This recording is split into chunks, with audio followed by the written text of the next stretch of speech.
বাংলাদেশত দুই একদিন ধরে টানা বৃষ্টিপাত শুরু হয়ে যা দেশের বিভিন্ন স্থানত জলাবদ্ধতা ও দুর্ভোগ সৃষ্টি করছে।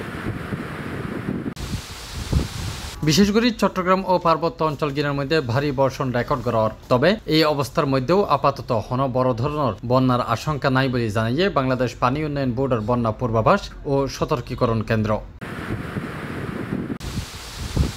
বন্যা পূর্বাভাস ও সতর্কীকরণ কেন্দ্রের নির্বাহী প্রকৌশলী সর্দার উদয়ন রায়হান হয় আগামী 24 ঘণ্টাত ভারী হইতে অতি ভারী বৃষ্টিপাত হইতে পারে। এর প্রভাবে ফেনীর মুহুরী নদী এবং চট্টগ্রাম বান্দরবন এলাকার সাঙ্গু নদীর পানি সতর্ক সীমা ছুঁইতে পারে, তবে সামগ্রিকভাবে বন্যার আশঙ্কা এখনই নাই।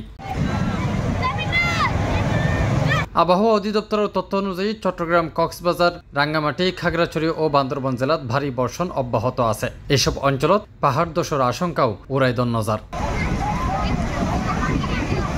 ইন্দি বন্যা পূর্বাভাস ও সতর্কীকরণ কেন্দ্রের সর্বশেষ বুলেটিনত জানানো হয় ফেনী, সাঙ্গু, হালদা ও মাতামুহুরী নদীর পানি কিছুটা বৃদ্ধি পাইয়ে, তবে আগামী একদিনের মধ্যে এই বৃদ্ধির গতি থামি স্থিতিশীল হইতে পারে। এই অবস্থায় স্থানীয় প্রশাসন ও দুর্যোগ ব্যবস্থাপনা বিভাগের প্রস্তুত তাহার নির্দেশনা দেওয়া হয়ে পাহাড়ি এলাকাগুলোর মধ্যে বসবাসরত অলের প্রতি সতর্কতার আহ্বান জানিয়ে স্থানীয় প্রশাসন। C+ TV, Chittagong.